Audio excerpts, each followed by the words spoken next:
Finally ಲೋಕಸಭೆ ಚುನಾವಣೆಯ ಕಾಂಗ್ರೆಸ್ನ first list ready ಆಗಿದೆ. ಇದು ಸಂಭಾವ್ಯ ಪಟ್ಟಿ ಮಾತ್ರ ಇದೆ, ಫೈನಲ್ ಅಲ್ಲ. ಲೋಕಸಭೆ ಚುನಾವಣೆಯ ಕಾಂಗ್ರೆಸ್ನ ಫಸ್ಟ್ ಲಿಸ್ಟ್ ಫೈನಲಿ ರೆಡಿ ಆಗಿದೆ. ಕಾಂಗ್ರೆಸ್ನ ಹಾಲಿ ಎಲ್ಲಾ ಸಂಸದರಿಗೂ ಟಿಕೆಟ್ ಸಿಗೋ ಸಾಧ್ಯತೆ ಇದೆ. ಅಂದ್ರೆ ಈಗ 10 ಇದೆ, ಅವರಿಗೆ 10 ಕೂಡ ಸಿಗೋ ಚಾನ್ಸಸ್ ಇದೆ. ಜೆಡಿಎಸ್ಗೆ ಮೈಸೂರನ್ನ ಬಿಟ್ಟು ಕೊಡೋದು ಅನುಮಾನವಾಗಿದೆ, ಇನ್ನು ಡೌಟ್ ಆಗೇ ಇದೆ. ಅದು ಮೈಸೂರಿನಿಂದ ಸಿದ್ದರಾಮಯ್ಯ ಬಂಟ ವಿಜಯ್ ಶಂಕರ್ಗೆ ಟಿಕೆಟ್ ಕೊಡೋ ಚಾನ್ಸಸ್ ಬಹುತೇಕವಾಗಿದೆ. ರಾಷ್ಟ್ರ ರಾಜಕಾರಣಕ್ಕೆ ರಾಮಲಿಂಗಾರೆಡ್ಡಿ, ರೋಷನ್ ಬೇಗ್ ಮತ್ತು ಅಂಜಲಿ ನಿಂಬಾಳ್ಕರ್ನ ಕೂಡ ಕಳಿಸುವ ಸಾಧ್ಯತೆ ಇದೆ. ರಮೇಶ್ ಜಾರಕಿಹೊಳಿ ಮತ್ತು ಸಿಎಂ ಇಬ್ರಾಹಿಂ ಹಾಗೂ ರಮಾನಾಥ್ ರೈಗೂ ಈ ಸಲ ಲೋಕಸಭೆಗೆ ಟಿಕೆಟ್ ಸಿಗುವಂತಹ ಚಾನ್ಸಸ್ ಇದೆ. ಇದು ಸಂಭಾವ್ಯ ಪಟ್ಟಿ ಮಾತ್ರ. ಇದು ಇವತ್ತಿನ ಚುನಾವಣಾ ಸಮಿತಿ ಸಭೆಯಲ್ಲಿ ಸಂಭಾವ್ಯರ ಪಟ್ಟಿಯನ್ನ ಸಿದ್ಧಪಡಿಸಿದ್ದಾರೆ ಕಾಂಗ್ರೆಸ್ನಲ್ಲಿ. ಕೆಪಿಸಿಸಿಯಲ್ಲಿ ಇದು ಲಿಸ್ಟ್ ರೆಡಿ ಆಗಿರುವಂತದ್ದು. ಇನ್ನು ಹೈಕಮಾಂಡ್ ನಲ್ಲಿ ಏನೆಲ್ಲ ನಿರ್ಧಾರ ಆಗುತ್ತೆ ಕಾದು ನೋಡ್ಬೇಕು. ಕಾಂಗ್ರೆಸ್ನ ಹಾಲಿ ಸಂಸದರಿಗೆ ಅಂದ್ರೆ ಇರುವಂತಹ 10 ಹಾಲಿ ಸಂಸದರಿಗೆ ಮತ್ತೆ ಟಿಕೆಟ್ ಸಿಗೋದು ಬಹುತೇಕ ಖಚಿತ ಅನ್ನುವಂತಹ ಮಾಹಿತಿ ಸದ್ಯಕ್ಕೆ ರೆಡಿ, ಅಂದ್ರೆ ಸದ್ಯಕ್ಕೆ ಹೊರ ಬೀಳ್ತಾ ಇದೆ ಮಾಹಿತಿ. ಫೈನಲಿ ಲೋಕಸಭೆ ಚುನಾವಣೆಯ ಕಾಂಗ್ರೆಸ್ನ ಫಸ್ಟ್ ಲಿಸ್ಟ್ ರೆಡಿ ಆಗಿದೆ. ಇದು ಪುನಃ ಹೇಳ್ತಾ ಇದ್ದೀವಿ, ಸಂಭಾವ್ಯ ಪಟ್ಟಿ ಮಾತ್ರ. ಇವರು ಮಾತ್ರ ರೆಡಿ ಮಾಡ್ಕೊಂಡಿದ್ದಾರೆ. ಇದು ಹೈಕಮಾಂಡ್ಗೆ ಹೋಗುತ್ತೆ. ಹೈಕಮಾಂಡ್ ಅಲ್ಲಿ ಒಂದು ಹಾಲಿ ಜೋಡಿಸಿ ಎಲ್ಲ ಮಾಡಿ ಫೈನಲಿ ಒಂದು ಕೊನೆ ಪಟ್ಟಿಯನ್ನ ರೆಡಿ ಮಾಡುತ್ತೆ. ಆದ್ರೆ ಈಗ ಇಲ್ಲಿ ರೆಡಿ ಆಗಿರುವಂತಹ ಪಟ್ಟಿ ಇದು. ಲೋಕಸಭೆ ಚುನಾವಣೆಗೆ ಕಾಂಗ್ರೆಸ್ನ ಫಸ್ಟ್ ಲಿಸ್ಟ್ ರೆಡಿ ಆಗಿದೆ.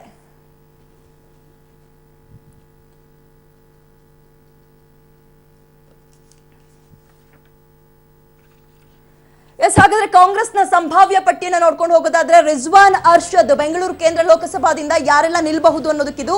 ಇನ್ನು ಬೇಕೆ ಹರಿಪ್ರಸಾದ್ ಅವರ ಹೆಸರು ಕೂಡ ಕೇಳಿ ಬರ್ತಾ ಇದೆ. ರೋಷನ್ ಬೇಗ್ ಅವರ ಹೆಸರು ಕೂಡ ಸದ್ಯಕ್ಕೆ ಕೇಳಿ ಬರ್ತಾ ಇದೆ. ಸಂಭಾವ್ಯ ಪಟ್ಟಿಯಲ್ಲಿ ಬೆಂಗಳೂರು ಕೇಂದ್ರ ಲೋಕಸಭಾ ಕ್ಷೇತ್ರದಿಂದ ಈ 3 ಹೆಸರು ಈಗ ಕೆಪಿಸಿಸಿಯಲ್ಲಿ ಇವತ್ತಿನ ಒಂದು ಸಮಿತಿಯಲ್ಲಿ ನಿರ್ಧಾರವನ್ನ ಮಾಡ್ಕೊಂಡಿದ್ದಾರೆ. ಇನ್ನು ಬೆಂಗಳೂರು ಕೇಂದ್ರ ಲೋಕಸಭಾ ಕ್ಷೇತ್ರಕ್ಕೆ ಮತ್ತಿನ್ನೆರಡು ಹೆಸರು ಅಂದ್ರೆ HD ಸಾಂಗ್ಲಿಯಾನ ಮತ್ತು ಸಲೀಂ ಅಹಮದ್ ಅವರ ಹೆಸರು ಕೂಡ ಸದ್ಯಕ್ಕೆ ಈ ಒಂದು ಕಾಂಗ್ರೆಸ್ನ ಸಂಭಾವ್ಯ ಪಟ್ಟಿಯಲ್ಲಿ ರೆಡಿ ಆಗಿರುವಂತದ್ದು. ಬೆಂಗಳೂರು ಕೇಂದ್ರ ಲೋಕಸಭಾ ಕ್ಷೇತ್ರದ ಬಗ್ಗೆ ಹೇಳ್ತಾ ಇದ್ವಿ. ರಾಷ್ಟ್ರ ರಾಜಕಾರಣಕ್ಕೆ ಈಗ ಬೆಂಗಳೂರಿನಲ್ಲಿ ನೋಡೋದಾದ್ರೆ ಬೆಂಗಳೂರು ದಕ್ಷಿಣದಲ್ಲಿ ಪ್ರಿಯಾ ಕೃಷ್ಣ ಮತ್ತು ರಾಮಲಿಂಗಾರೆಡ್ಡಿ ಅವರ ಹೆಸರು ಕೇಳಿ ಬರ್ತಾ ಇದೆ. ರಾಮಲಿಂಗಾರೆಡ್ಡಿ ಅವರು ಹಾಗಾದ್ರೆ ದೆಹಲಿಗೆ ಹೋಗುವಂತಹ ಚಾನ್ಸಸ್ ಇದೆಯಾ? ಅವರಿಗೆ ಸಿಗಬಹುದಾ? ಈ ಒಂದು ಬೆಂಗಳೂರು ದಕ್ಷಿಣ ಲೋಕಸಭಾ ಕ್ಷೇತ್ರದಿಂದ ಸಾಕಷ್ಟು ಕುತೂಹಲವನ್ನ ಮೂಡಿಸ್ತಾ ಇದೆ ಒಂದು ವಿಚಾರ. ಇದು ಕಾಂಗ್ರೆಸ್ನ ಸಂಭಾವ್ಯ ಪಟ್ಟಿ ನೋಡ್ತಾ ಇದ್ವಿ. ಇನ್ನು ಬೆಂಗಳೂರು ಉತ್ತರ ಲೋಕಸಭಾ ಕ್ಷೇತ್ರದಿಂದ ನೋಡೋದಾದ್ರೆ ನಾವು ಸಿ ನಾರಾಯಣಸ್ವಾಮಿ ಅವರು, ನಂತರ MR ಸೀತಾರಾಮ್ ಅವರಿದ್ದಾರೆ. BL ಶಂಕರ್ ಅವರ ಹೆಸರು ಕೂಡ ಇವತ್ತಿನ ಅಂದ್ರೆ ಈ ಒಂದು ಸಂಭಾವ್ಯ ಪಟ್ಟಿಯಲ್ಲಿ ಹೆಸರುಗಳು ಕೇಳಿ ಬರ್ತಾ ಇದೆ. ಆದ್ರೆ ಫೈನಲ್ ಆಗಿಲ್ಲ, ದೆಹಲಿಯಲ್ಲಿ ಫೈನಲ್ ಆಗುತ್ತೆ. ಈಗಿನ ಅಂದ್ರೆ ಸಂಭಾವ್ಯ ಪಟ್ಟಿಯ ಹೆಸರನ್ನ ಹೇಳ್ತಾ ಇರುವಂತದ್ದು.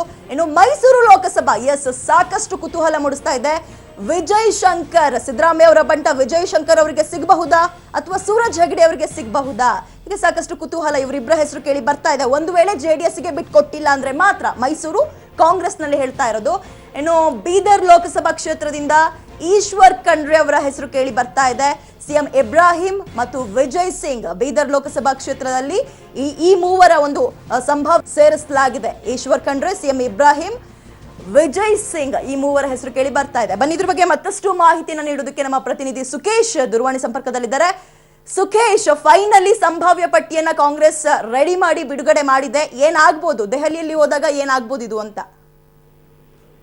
ವಿದ್ಯಾ, ಇದು ಕಾಂಗ್ರೆಸ್ ಸಹಜವಾಗಿ ಪಾಲಿಸಿಕೊಂಡಿರುವಂತಹ ಒಂದು ನಿಯಮ. ಇದು ಏನು ರಾಜ್ಯದಿಂದ ಕಳಿಸ್ತಕ್ಕಂಥ ಪಟ್ಟಿ ಏನಿರುತ್ತೆ ಅದನ್ನ ಇಲ್ಲಿ ಸಂಭಾವ್ಯ ಪಟ್ಟಿಯಾಗಿ 3 ರಿಂದ 4 ಹೆಸರುಗಳನ್ನ ಅಂತಿಮಪಡಿಸಿ ಇಲ್ಲಿಂದ ಸ್ಕ್ರೀನಿಂಗ್ ಕಮಿಟಿಗೆ ಕಳಿಸ್ತಾರೆ. ಸ್ಕ್ರೀನಿಂಗ್ ಕಮಿಟಿಯಲ್ಲಿ ಅಂತಿಮವಾಗಿ ಯಾರು ಅಭ್ಯರ್ಥಿ ಎನ್ನುವಂಥದ್ದು ಕೂಡ ಡಿಕ್ಲೇರ್ ಆಗುತ್ತೆ. ಆದ್ರೆ ಇದರಲ್ಲಿ ಸಾಕಷ್ಟು ವಿಶೇಷತೆಗಳೇನು ಅಂತಂದ್ರೆ ಸುಮಾರು 13 ಕ್ಷೇತ್ರಗಳ ಬಗ್ಗೆ ಇವತ್ತು ಚರ್ಚೆ ಮಾಡಿಲ್ಲ. ಕಾಂಗ್ರೆಸ್ನ ಹಾಲಿ ಸಂಸದರಿರುವಂತಹ 10 ಕ್ಷೇತ್ರಗಳು ಮತ್ತು JDSನ 2 ಸಂಸದರಿರುವಂತಹ 2 ಕ್ಷೇತ್ರ ಮತ್ತು ಈಗಾಗಲೇ JDSಗೆ ಮೈತ್ರಿಯ ಭಾಗವಾಗಿ ಬಿಟ್ಟುಕೊಟ್ಟಿರ್ತಕ್ಕಂಥ ಶಿವಮೊಗ್ಗ, ಇಷ್ಟರ ಬಗ್ಗೆ ಚರ್ಚೆಯನ್ನು ಮಾಡಿಲ್ಲ. ಆದ್ರೆ ಉಳಿದ 15 ಕ್ಷೇತ್ರಗಳ ಬಗ್ಗೆ ಇವತ್ತು ಚರ್ಚೆ ಮಾಡಿ ಸಂಭಾವ್ಯ ಅಭ್ಯರ್ಥಿಗಳನ್ನು ಕೂಡ ಸ್ಕ್ರೀನಿಂಗ್ ಕಮಿಟಿಗೆ ಕಳಿಸ್ಕೊಡ್ಲಿಕ್ಕೆ ತೀರ್ಮಾನ ಮಾಡಿದ್ರು ಕೂಡ ಅದರಲ್ಲೂ ಕೆಲವಷ್ಟು ಬದಲಾವಣೆಗಳು ಆಗುವ ಸಾಧ್ಯತೆಯನ್ನ ತೆಗೆದುಹಾಕುವಂತಿಲ್ಲ. ಅಥವಾ ಕೆಲವು ಕ್ಷೇತ್ರಗಳನ್ನ JDSಗೆ ಅನಿವಾರ್ಯವಾಗಿ ಬಿಟ್ಕೊಡ್ಬೇಕಾಗ್ಬೋದು. ಬೆಂಗಳೂರು ಉತ್ತರ ಇರ್ಬೋದು, ಅಥವಾ ಮೈಸೂರು ಇರ್ಬೋದು, ತುಮಕೂರು ಇರ್ಬೋದು, ಅಥವಾ ಚಿಕ್ಕಮಗಳೂರು ಇರ್ಬೋದು, ಇಲ್ಲ ಅಂತಂದ್ರೆ ಅವರೇ ಕೇಳ್ತಿರುವಂತಹ ರಾಯಚೂರು ಇರ್ಬೋದು, ಬೀದರ್ ಇರ್ಬೋದು. ಹೀಗೆ ಅಲ್ಲಿ ಯಾವ್ದಾದ್ರು ಒಂದಷ್ಟು ಕ್ಷೇತ್ರಗಳು ಆಚೆ ಈಚೆ ಆಗುವಂತ ಸಾಧ್ಯತೆಯನ್ನು ತಳ್ಳಿ ಹಾಕುವಂತಿಲ್ಲ.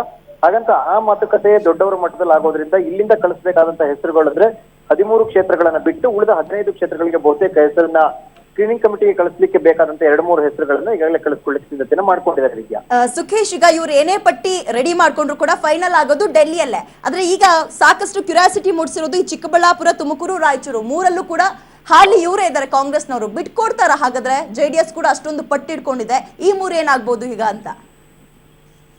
ಖಂಡಿತ ಹೌದು. ಯಾಕಂತಂದ್ರೆ ಈ ವಿಚಾರದಲ್ಲಿ ಸಾಕಷ್ಟು ಗೊಂದಲಗಳಿದೆ. ಒಂದು ಚಿಕ್ಕಬಳ್ಳಾಪುರದಲ್ಲಿ ಯಾವ ರೀತಿ ಒಂದು ಪರಿಸ್ಥಿತಿ ಇದೆ ಅನ್ನುವಂಥದ್ದು, ಕಾಂಗ್ರೆಸ್ನ ಅಭ್ಯರ್ಥಿ ಹಾಕಿದ್ರೆ ಹೇಗೆ, ಜೆಡಿಎಸ್ ಅಭ್ಯರ್ಥಿ ಹಾಕಿದ್ರೆ ಹೇಗೆ ಅನ್ನುವಂಥ ವಿಚಾರ ಕೇವಲ ಲೋಕಸಭಾ ಕ್ಷೇತ್ರ ವಿಚಾರ ಅಷ್ಟೇ ಇಲ್ಲ, ರಾಜ್ಯ ನಾಯಕರ ಮಟ್ಟದಲ್ಲೂ ಕೂಡ ಚರ್ಚೆಗಳು ನಡೆದಿತ್ತು.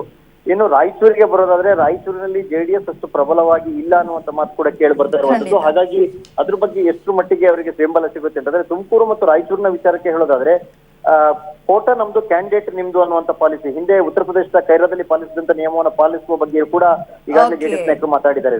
ಥ್ಯಾಂಕ್ ಯು ಸುಖೇಶ್ ತಮ್ಮೆಲ್ಲ ಮಾಹಿತಿಗೆ.